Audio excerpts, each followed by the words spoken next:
Dear students, तो last lecture में हमने नया चैप्टर शुरू किया जो था motion in a straight line also called as 1D motion.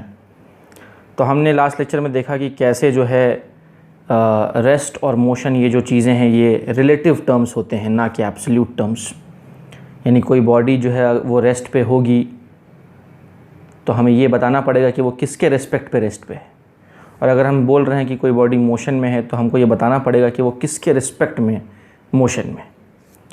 वहाँ पे फ्रेम ऑफ रेफरेंस का कॉन्सेप्ट हमने डिफ़ाइन किया और हमने देखा कि फ्रेम ऑफ रेफरेंस तीन चीज़ों से मिलके बनता है, एक ऑब्जर्वर, एक कार्टेशियन कोऑर्डिनेट सिस्टम यानी एक कोऑर्डिनेट सिस्टम, और तीसरा एक क्लॉक। तो ये तीन चीज़ें मिला के एक फ्रेम ऑफ रेफरेंस तैयार होता है जिसके आधार पे हम पार्टिकल की पोजीशन वगैरह का पता लगाते हैं।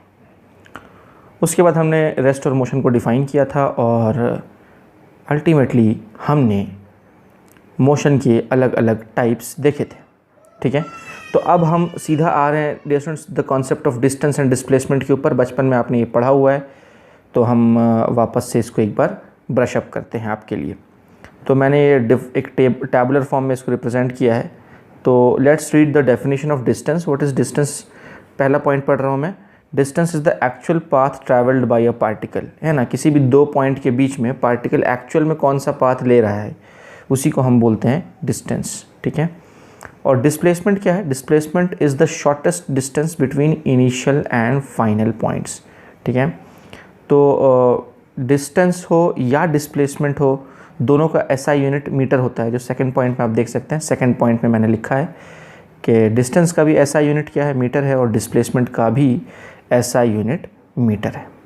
ठीक है, तो ये जो डिस्टेंस है डियर स्टूडेंट्स, डिस्टेंस को ही हम एक और नाम दे सकते हैं। डिस्टेंस का ये जो डिस्टेंस है इसका दूसरा नाम हम इसको लेंथ बोल सकते हैं, लेंथ बोलो, या इसको पाथ लेंथ बोल सकते हैं, पाथ लेंथ। ठीक है, ये सब एक ही कैटेगरी में आते हैं डियर स्टूडेंट्स। ठीक है, उसके बाद हम देख रहे हैं तीसरा पॉइंट। तीसरा पॉइंट क्या बता रहा है कि distance is dependent on the path, यानी अलग अलग पाथ से अगर हम जाते हैं तो डिस्टेंस की वैल्यू अलग अलग हो सकती है।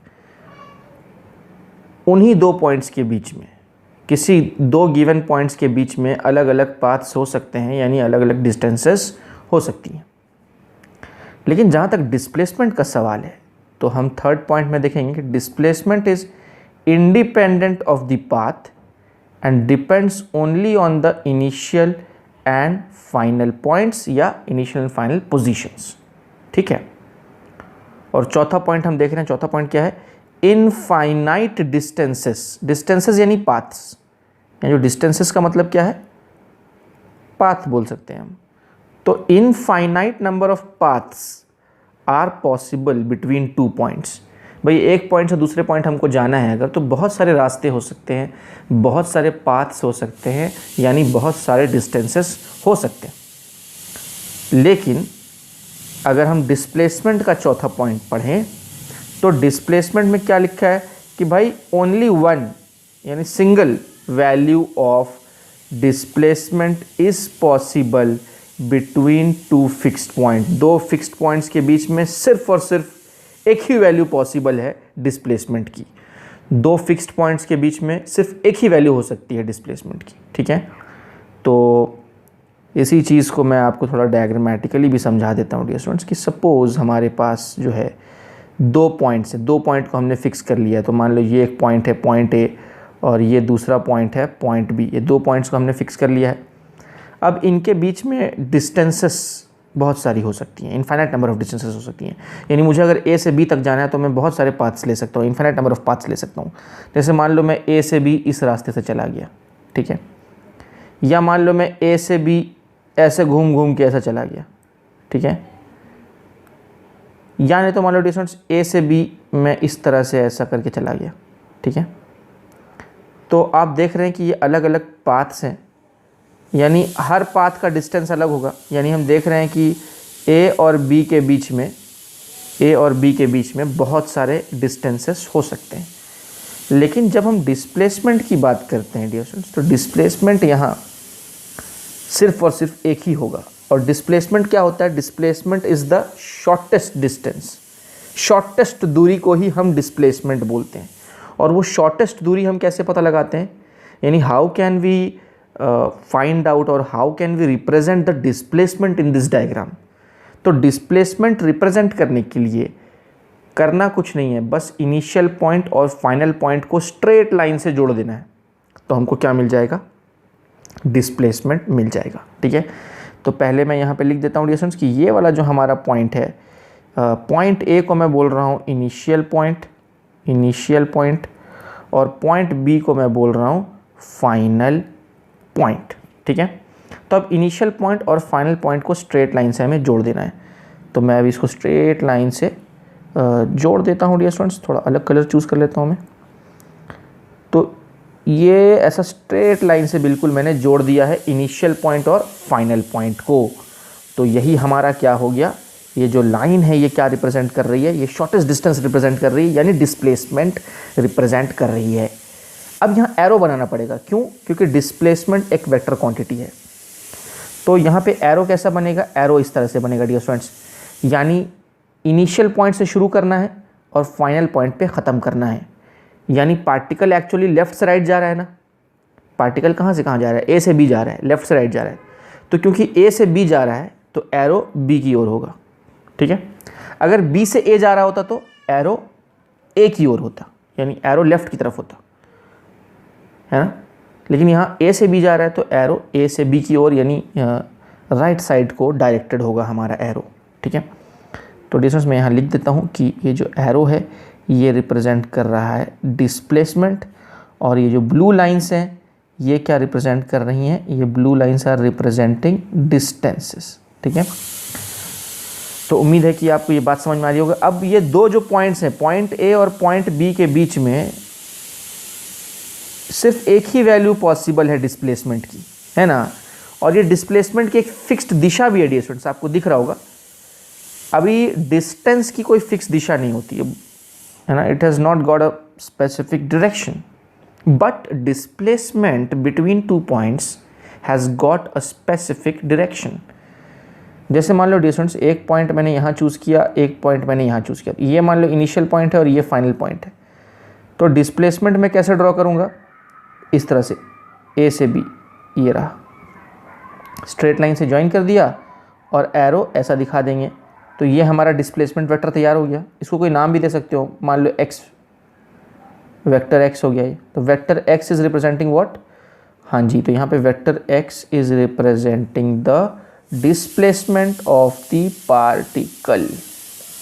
Okay, have you getting the point. तो चलो हम आगे बढ़ते हैं अपने अगले पॉइंट की ओर, यानी पॉइंट नंबर 5 अब हम देख रहे हैं डिस्टेंस। तो distance is a scalar quantity, जो मैंने अभी आपको बताया कि इसकी कोई फिक्स डायरेक्शन नहीं है, सिर्फ मैग्नीट्यूड होता है उसका, कोई डायरेक्शन नहीं होता। But displacement is a vector quantity, उसकी एक फिक्स डायरेक्शन होती है, मैग्नीट्यूड भी होता है, डायरेक्शन भी होती है। और ये सिक्स्थ, छठा और आखिरी पॉइंट हम देख रहे हैं डिस्टेंस। तो let's read this, distance can be zero, distance zero हो सकता है, डिस्टेंस पॉजिटिव भी हो सकता है, बट नेवर नेगेटिव। डिस्टेंस कभी भी नेगेटिव नहीं हो सकता, है ना डियर स्टूडेंट्स। अच्छा, डिस्टेंस को मेजर करने के लिए एक डिवाइस होता है, जो देखो कार के अंदर, ट्रक के अंदर, बाइक के अंदर एक डिवाइस लगा होता है। क्या आप उस डिवाइस का नाम बता सकते हैं डियर स्टूडेंट्स, सोचिए ज़रा। एक डिवाइस होता है जो हर व्हीकल में आपको मिल जाएगा, जो डिस्टेंस मेजर करने के काम में आता है। उस डिवाइस का नाम क्या है, आपने बचपन में पढ़ा है डियर स्टूडेंट्स?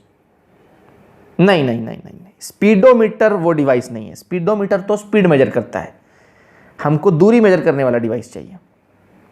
हाँ जी, उसका नाम है ओडोमीटर।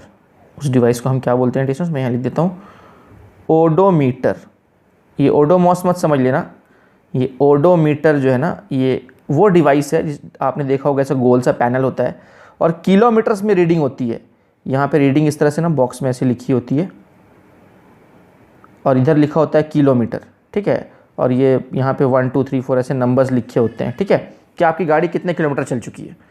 तो उसी को हम बोलते हैं ओडोमीटर। तो ओडोमीटर हमारा क्या मेजर करता है, डिस्टेंस मेजर करता है। तो मान लो बिल्कुल नई गाड़ी शोरूम में पड़ी हुई है, अभी वो निकली ही नहीं है बाहर, तो उसका डिस्टेंस ट्रैवल्ड क्या होगा, 0। ओडोमीटर क्या रीडिंग शो करेगा, 0, क्योंकि वो आगे बढ़ी ही नहीं है, बिल्कुल भी नहीं बढ़ी। यानी डिस्टेंस 0 पॉसिबल है। कब पॉसिबल है डिस्टेंस 0? कब होगा, जब बॉडी ट्रैवल ही ना करे। मान लो मैं यहाँ खड़ा हूँ, मैं आज भी यहीं बैठा था, कल भी यहीं बैठा हूँ मान लो, तो मेरा डिस्टेंस ट्रैवल्ड क्या होगा, 0, क्योंकि मैं मूव ही नहीं हुआ, मैं अपनी जगह से हिला ही नहीं, तो मेरा डिस्टेंस क्या होगा, 0 होगा। यानी डिस्टेंस 0 हो सकता है। अब डिस्टेंस पॉजिटिव कैसे हो सकता है, ये तो आपको पता ही है। अगर मान लो मैं यहाँ बैठा हूँ और मैं अचानक से उठ के चलने लगा, तो मेरा डिस्टेंस पॉजिटिव हो जाएगा, है ना। पर मेरा डिस्टेंस कभी भी नेगेटिव नहीं हो सकता, क्योंकि डिस्टेंस की कोई दिशा नहीं है डियर स्टूडेंट्स, वो एक स्केलर क्वांटिटी है।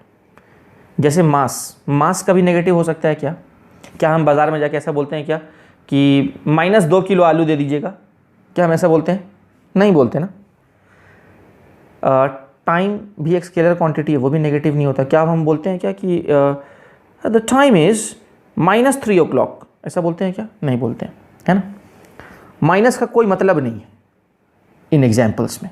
उसी तरह से डिस्टेंस भी कभी नेगेटिव नहीं हो सकता। यानी जो आपका ओडोमीटर है, गाड़ी के अंदर जो ओडोमीटर लगा हुआ है, उस ओडोमीटर में कोई नेगेटिव रीडिंग कभी देखने को मिली है आपको? वहाँ कोई माइनस साइन दिखा है आपको क्या? नहीं। कहने का मतलब ये है कि अगर मान लो मैं एक पॉइंट से दूसरे पॉइंट जाता हूँ, मान लो ये पॉइंट ए है और ये पॉइंट बी है, मैं पॉइंट ए से पॉइंट बी जाता हूँ अगर, और मान लो ये दोनों पॉइंट्स के बीच की जो दूरी है वो 2 किलोमीटर, ठीक है। तो मैं ए से बी जाता हूँ तो मेरा डिस्टेंस ट्रैवल्ड क्या होगा, 2 किलोमीटर। और जब मैं बी से वापस ए आता हूँ, उसी स्ट्रेट लाइन से वापस आता हूँ मैं, तो मेरा डिस्टेंस, टोटल डिस्टेंस ट्रैवल्ड क्या हो जाएगा, 4 किलोमीटर। जब मैं ए से बी गया तो मेरा डिस्टेंस 2 किलोमीटर था, और फिर बी से वापस ए आया, स्ट्रेट लाइन से जा रहा हूँ, स्ट्रेट लाइन से वापस आ जा रहा हूँ, तो मेरा टोटल डिस्टेंस ट्रैवल्ड क्या हो जाएगा, 2 + 2 4। यानी जब मैं राइट साइड को मूव हुआ, ए से बी गया, तो भी मेरा डिस्टेंस पॉजिटिव ही होगा, और जब बी से ए आया तो भी मेरा डिस्टेंस पॉजिटिव ही होगा। यानी +2 + 2 विल गिव मी +4, है ना। यानी अल्टीमेटली मेरा डिस्टेंस क्या आएगा, ऑलवेज पॉजिटिव, ठीक है। तो तुम चाहे तुम पॉजिटिव एक्स एक्सिस की तरफ मूव करो या तुम नेगेटिव एक्स एक्सिस की तरफ मूव करो, डिस्टेंसेस के लिए सारी वैल्यूज़ को हम ऐड अप कर देते हैं पॉजिटिव साइन के साथ, नेगेटिव साइन नहीं कंसिडर करते हैं। देखो ना, वरना कॉमन सेंस से मैं आपको बताता हूँ डियर स्टूडेंट्स। ओडोमीटर है आपके बाइक में, आप घर से मार्केट गए, मार्केट से उसी रास्ते से वापस घर आ गए, तो आपका डिस्प्लेसमेंट क्या हो गया, बोलिए, 0, क्योंकि आप जहाँ से चले थे वहीं वापस पहुँच गए। इनिशियल पॉइंट और फाइनल पॉइंट अगर सेम रहा तो डिस्प्लेसमेंट क्या हो जाएगा, 0। लेकिन क्या डिस्टेंस 0 होगा क्या? क्या आप घर से मार्केट, मार्केट से वापस घर आने के बाद ओडोमीटर की रीडिंग 0 हो जाती है क्या? नहीं, ओडोमीटर की रीडिंग बढ़ती रहेगी, चाहे आप आगे मूव करें चाहे पीछे मूव करें, ओडोमीटर की रीडिंग हमेशा बढ़ती रहेगी, मीटर हमेशा आगे घूमता रहेगा, पीछे बैकवर्ड्स नहीं जाएगा वो कभी, ठीक है। तो उम्मीद है कि अब ये बातें बचपन में आपने पढ़ी होंगी, मैं थोड़ा सा और यहाँ पे एलैबोरेट कर रहा हूँ। हाँ जी, अब डिस्प्लेसमेंट की अगर हम बात करें तो डिस्प्लेसमेंट 0 भी हो सकता है, डिस्प्लेसमेंट पॉजिटिव भी हो सकता है, और डिस्प्लेसमेंट नेगेटिव भी हो सकता है। डिस्प्लेसमेंट की तीनों वैल्यूज़ पॉसिबल है। डिस्प्लेसमेंट 0 कैसे हो सकता है, मैंने आपको 2 एग्जांपल्स दिए हैं। या तो मैं जहाँ हूँ वहीं बैठा रहूँ, मूव ही ना करूँ, तो मेरा डिस्प्लेसमेंट 0 हो जाएगा, आइदर इन दिस कंडीशन। या नहीं तो मैं ए से बी जाऊँ, बी से वापस ए आ जाऊँ, तो फिर से मेरा डिस्प्लेसमेंट क्या हो जाएगा, 0 हो जाएगा। क्योंकि डिस्प्लेसमेंट एक्चुअली क्या होता है, डिस्प्लेसमेंट की जो डेफिनेशन हमने पहला पॉइंट जो डिस्प्लेसमेंट में देखा था वो था कि it is the shortest distance between initial and final points. तो अगर मेरा इनिशियल और फाइनल पॉइंट सेम हो जाए, यानी मैं जहाँ से चला था वापस वहीं आ गया, तो मेरा इनिशियल और फाइनल पॉइंट क्या हो जाएगा, सेम हो जाएगा। तो उस केस में उन दोनों पॉइंट्स के बीच की दूरी क्या हो जाएगी, 0 हो जाएगी। तो डिस्प्लेसमेंट मेरा क्या हो जाएगा, 0 हो जाएगा। तो डिस्प्लेसमेंट 0 कैसे हुआ आपको समझ में आया? या तो मैं जहाँ बैठा हूँ वहीं बैठा रह जाऊँ, या जहाँ से चला था वहीं वापस आ जाऊँ घूम के, तो फिर से मेरा डिस्प्लेसमेंट 0 हो जाएगा।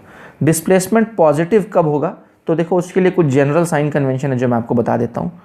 डिस्प्लेसमेंट पॉजिटिव नेगेटिव कब होता है उसका जनरल साइन कन्वेंशन मैं आपको बता देता हूँ। तो कुछ नहीं, हम बस अपनी कार्टेशियन कोऑर्डिनेट में जो एक्सिस है ना, वो एक्सिस लेते हैं। तो एक हो गया हमारा वाई एक्सिस, एक हो गया हमारा एक्स एक्सिस। पहले एक्स और वाई समझाता हूँ, फिर जेड भी शामिल कर लूँगा यहाँ पे मैं। ये वही है आई जे के जो आपने पढ़ा था ना डिस्टेंस, वही वाला साइन कन्वेंशन है यहाँ पे। तो अभी जनरली बाय डिफ़ॉल्ट हम क्या मानते हैं कि अगर कोई पार्टिकल पॉजिटिव एक्स की तरफ मूव कर रहा है तो उसका डिस्प्लेसमेंट क्या होगा, पॉजिटिव होगा। और अगर कोई पार्टिकल नेगेटिव एक्स की तरफ मूव कर रहा है, चाहे वो इधर मूव करे चाहे वो ऐसा मूव करे, है ना, इन दोनों एग्जांपल्स में वो नेगेटिव एक्स की तरफ मूव कर रहा है, तो इन दोनों केसेस में उसका डिस्प्लेसमेंट क्या हो जाएगा, नेगेटिव हो जाएगा। लेकिन अगर वो पॉजिटिव एक्स की तरफ मूव कर रहा है, अगर वो पॉजिटिव एक्स की तरफ मूव कर रहा है तो उसका डिस्प्लेसमेंट क्या हो जाएगा, पॉजिटिव हो जाएगा। ठीक है, अच्छा जी, ये जनरल साइन कन्वेंशन है। मैं आपको और भी एग्जांपल्स दूंगा समझाने के लिए, डोंट वरी। ठीक है, अच्छा, सिमिलरली अगर वाई एक्सिस के टर्म्स में हम बात करें तो जो पार्टिकल पॉजिटिव वाई की तरफ मूव करेगा, यानी नीचे दिखाओ या ऊपर दिखाओ कोई फ़र्क नहीं पड़ता, ये दोनों पार्टिकल्स किधर मूव कर रहे हैं, पॉजिटिव वाई की तरफ मूव कर रहे हैं, तो ये दोनों डिस्प्लेसमेंट्स क्या हो जाएंगे, पॉजिटिव हो जाएंगे। और अगर कोई पार्टिकल नेगेटिव वाई की तरफ मूव कर रहा है, यानी कोई पार्टिकल इधर नीचे मूव कर रहा है नेगेटिव वाई की तरफ, तो उसका डिस्प्लेसमेंट क्या लेंगे, नेगेटिव। ऊपर भी दिखा सकता हूँ मैं, नीचे मूव कर रहा है वो नेगेटिव वाई की तरफ, तो उसका डिस्प्लेसमेंट क्या होगा, नेगेटिव। ठीक है, तो बेसिकली लिखते समय भी हम ऐसा लिखते हैं, इधर x लिखते हैं ना जब, तो यहाँ प्लस x लिखते हैं, और यहाँ हम क्या लिखते हैं, माइनस एक्स। ऊपर हम लिखते हैं प्लस वाई और नीचे हम लिखते हैं माइनस वाई, क्योंकि नीचे नेगेटिव वाई एक्सिस है, ऊपर पॉजिटिव वाई एक्सिस है। राइट साइड को गए तो पॉजिटिव एक्स एक्सिस है, लेफ्ट साइड को गए तो नेगेटिव एक्स एक्सिस है। तो ये तो मैंने आपको बता दिया एक्स और वाई के लिए। जेड के लिए क्या मामला है, जेड के लिए ऐसा है कि अगर हम बाहर की ओर आएँ तो पॉजिटिव और अंदर की ओर गए तो नेगेटिव। मतलब मैं आपको यहाँ दिखा देता हूँ। अगर हम जेड एक्सिस की बात करें डियर स्टूडेंट्स, तो ये तो वाई हो गया, ये हमारा एक्स हो गया, और हमारी जेड एक्सिस कैसे हो जाएगी, ये हमारी हो जाएगी जेड एक्सिस। अब एक्चुअली ये जेड एक्सिस प्लेन के बाहर है, आउटसाइड द प्लेन है, लेकिन अब वो दिखा नहीं सकते हम, तो मजबूरी में हम ऐसा दिखाते हैं। तो ये पॉजिटिव जेड एक्सिस है बेसिकली, और अंदर की तरफ गए तो ये नेगेटिव जेड एक्सिस है। ठीक है, तो मैं, आप चाहें तो मैं वहाँ लिख भी सकता हूँ, तो ये माइनस जेड लिखते हैं इसको, और इसको हम क्या लिखते हैं, प्लस जेड। ठीक है, ये तो मैं आपको बता चुका हूँ, ये प्लस वाई, ये माइनस वाई, ये प्लस एक्स और ये माइनस एक्स। ठीक है, तो जैसे कि मैं आपको एक एग्जांपल देता हूँ कि सपोज़ डियर स्टूडेंट्स, एक पार्टिकल जो है वो, मतलब पहले मैं एक्सिस बना देता हूँ, ये वाई और एक्स एक्सिस है। अब सपोज़ एक पार्टिकल जो है ना वो ओरिजिन से शुरू होता है, ठीक है, और वो चला जाता है 2 पे, ठीक है, 2 मीटर बोल दो इसको। ठीक है, स्ट्रेट लाइन में ट्रैवल करता है वो, और वो ओरिजिन से शुरू होता है, यानी ओरिजिन के कोऑर्डिनेट्स तो आपको पता ही है, 0 0 कोऑर्डिनेट्स होंगे इसके। वो पार्टिकल कुछ इस तरह से चला जाता है, तो ये उसका डिस्प्लेसमेंट वेक्टर हो गया, इसको मैं वेक्टर एक्स बोल सकता हूँ मान लो। तो ये डिस्प्लेसमेंट वेक्टर क्या होगा यहाँ पे, तो मैं लिख सकता हूँ कि जो displacement vector is nothing but +2i cap.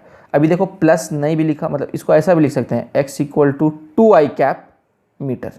ठीक है, कुछ नहीं लिखा, मतलब बाय डिफ़ॉल्ट वहाँ पे प्लस है, लेकिन मैंने बस एग्जैजरेट करने के लिए, थोड़ा सा अच्छे से एलैबोरेट करने के लिए वहाँ पे प्लस साइन लिख दिया है, और यहाँ क्या लिख दो, मीटर। तो ये हमारा क्या बन गया, डिस्प्लेसमेंट वेक्टर। ठीक है, इस डिस्प्लेसमेंट का मैग्नीट्यूड क्या होगा, 2 होगा, है ना, आप पढ़ चुके हैं ना डियर स्टूडेंट्स। इस डिस्प्लेसमेंट का मैग्नीट्यूड क्या होगा, 2 होगा, और अगर वेक्टर फॉर्म में लिखना है तो वो होगा +2i कैप मीटर। ठीक है, लेकिन यही डियर स्टूडेंट्स, अगर वो पार्टिकल इधर मूव कर रहा है, इधर जा रहा है वो, ठीक है, मान लो ये वाला जो पॉइंट है ये -3 है, इसका कोऑर्डिनेट -3,0 है। ठीक है ना, जैसे ये वाला जो पॉइंट है इसका कोऑर्डिनेट था 2,0, ये जो ओरिजिन है इसका कोऑर्डिनेट है मान लो 0,0। ठीक है, तो इस केस में जो डिस्प्लेसमेंट होगा, चलो इसको x1 बोल दिया, तो इसको, इस डिस्प्लेसमेंट को x2 बोल दो। ठीक है, तो x2 हम क्या लिख पाएंगे, x2 हम लिख पाएंगे -3i कैप मीटर। उम्मीद है ये बात आपको समझ में आ गई होगी। -i कैप मतलब नेगेटिव x की तरफ डिस्प्लेसमेंट हो रहा है, और इसके पहले वाले केस में +i कैप मतलब पॉजिटिव x की तरफ डिस्प्लेसमेंट हो रहा है। तो -i कैप +i कैप, उम्मीद है आपको बात समझ में आ रही होगी। मैं आपको एक जनरल रूल भी बता दूंगा डियर स्टूडेंट्स, डिस्प्लेसमेंट वेक्टर निकालने के लिए एक जनरल रूल भी मैं आपको बता दूंगा। वो देखा जाए तो वो रूल मैं आपको पहले भी बता चुका हूँ जब हमने वेक्टर्स पढ़ा था तब, पर मैं आपको याद दिलाता हूँ वो रूल वापस से, है ना। पहले आप चाहें तो कॉपी कर सकते हैं। पहले ये पेज आप कॉपी कर ले। इस पेज पे अगर आपको कुछ अच्छी चीज़ लग रही है तो आप उसको कॉपी डाउन कर लेंगे। मैं 2 सेकंड का टाइम देता हूँ आपको।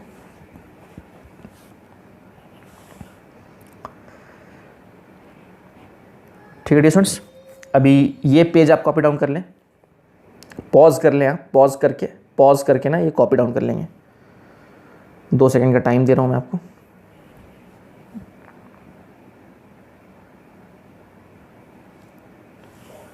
ओके डियर स्टूडेंट्स, और अब आप लोग ये कॉपी कर लेंगे। ये वाला पेज पॉज करेंगे और कॉपी कर लेंगे। 2 सेकंड का टाइम दे रहा हूँ मैं, 2-3 सेकंड का आपको कॉपी कर लेंगे।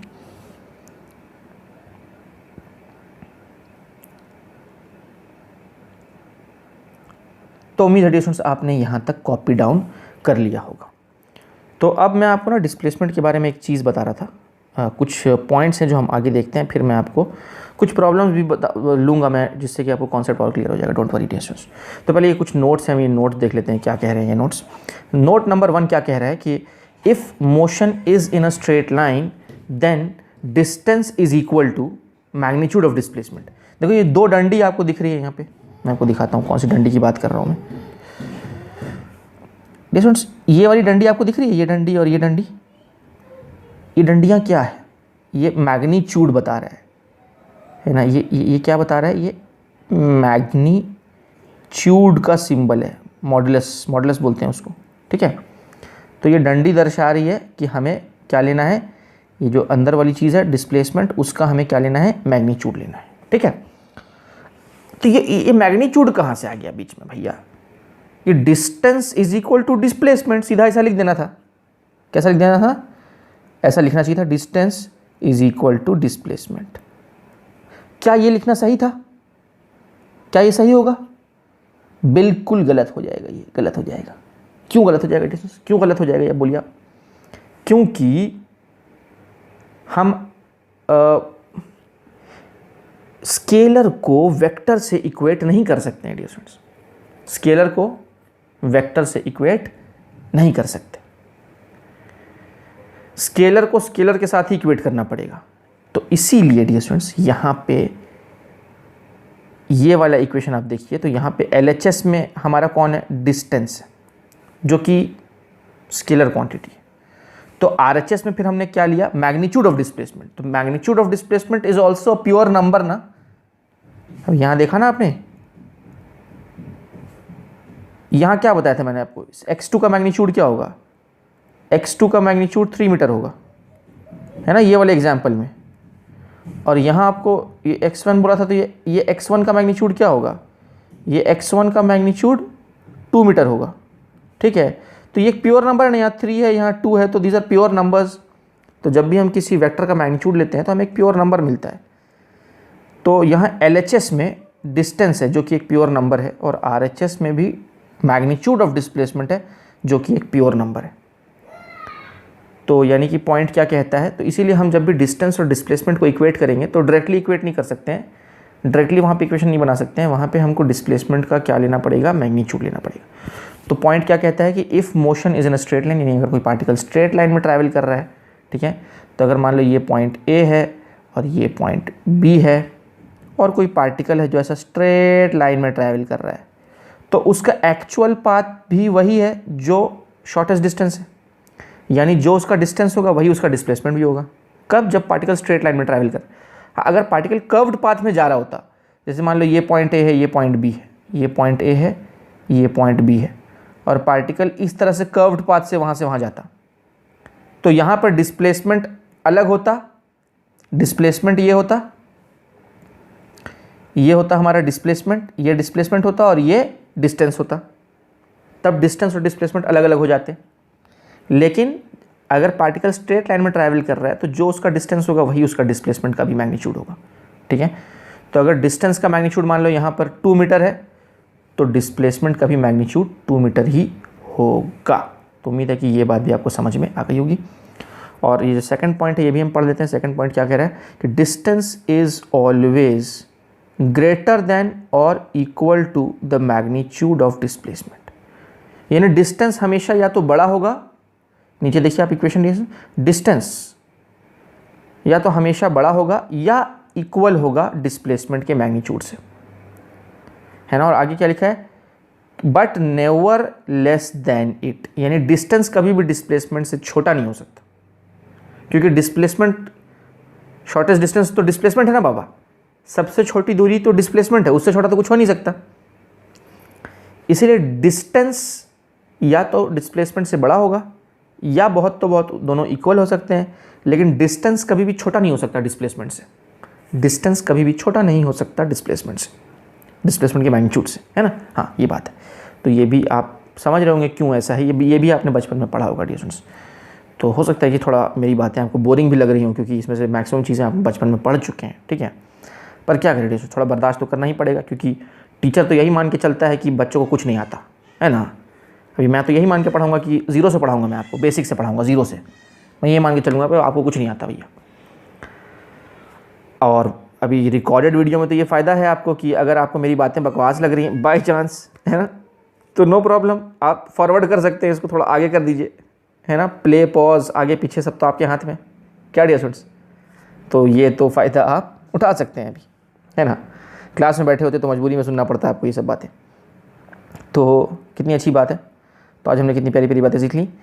तो हमने डिस्टेंस डिस्प्लेसमेंट देखा, है ना, और हमने कुछ नोट्स वगैरह भी देखे। अब कुछ क्वेश्चंस भी हम लेंगे, तो मैं क्या करता हूँ, होमवर्क के रूप में आपको 2 क्वेश्चन दे रहा हूँ। तो एक क्वेश्चन तो ये है डियर स्टूडेंट्स, इस क्वेश्चन को आप चाहें तो वीडियो पॉज करें, वीडियो पॉज करके ये क्वेश्चन आप कॉपी डाउन कर लें, और इसको एज ए होमवर्क आप लोग ट्राई करेंगे डियर स्टूडेंट्स। और नेक्स्ट लेक्चर में मैं आपको सोल्यूशन बताऊँगा, फिर हम देखेंगे किसका आंसर आया किसका नहीं आया, ठीक है। तो बेसिकली यहाँ अल्टीमेटली क्या फाइंड करना है आपको, पहले आप क्वेश्चन आप पढ़ लीजिएगा, मैं बस बता देता हूँ कि आपको क्या फाइंड करना है। ये डिस्टेंस लिखा हुआ है, ये क्या लिखा हुआ है, डिस्टेंस, और ये क्या लिखा हुआ है, डिस्प्लेसमेंट, ठीक है। तो आपको डिस्टेंस फाइंड करना है और डिस्प्लेसमेंट फाइंड करना है। और ये जो डिस्प्लेसमेंट आपको फाइंड करना है, ये आपको डिस्प्लेसमेंट वेक्टर फॉर्म में लिखना होगा। किस फॉर्म में लिखना होगा, वेक्टर फॉर्म में, और फिर उसका मैग्नीट्यूड भी निकालना होगा, और फिर उसका मैग्नीट्यूड भी निकालना होगा। तो इतनी चीज़ें आपको, वेक्टर फॉर्म भी निकालना है और उसका मैग्नीट्यूड भी निकालना है, ठीक है। तो इतनी चीज़ें आपको निकालनी है इस सवाल में। और अगला सवाल देखते हैं। हाँ जी, तो ये भी एक सवाल है स्टूडेंट्स, और ये सवाल मैं आपको समझा देता हूँ कि भाई एक गाड़ी थी जो पॉइंट ओ से चलना शुरू की। गाड़ी ने कहाँ से चलना शुरू किया, हाँ जी, एक गाड़ी ने पॉइंट ओ से चलना शुरू किया। ओ से चलते चलते वो गाड़ी ए पे आई, ए से चलते चलते चलते बी पे आई, बी से चलते चलते सी पे आई, सी से चलते चलते डी तक पहुँच गई, ठीक है। यानी उसका इनिशियल पॉइंट कहाँ था, ओ था, और फाइनल पॉइंट कहाँ है, डी है, ठीक है। तो आपको बताना है कि भैया ओ इसका इनिशियल पॉइंट है और डी इसका फाइनल पॉइंट है। तो आपको बताना है कि इस पूरे जर्नी में उसका डिस्टेंस ट्रैवल्ड क्या हुआ और उसका डिस्प्लेसमेंट क्या हुआ।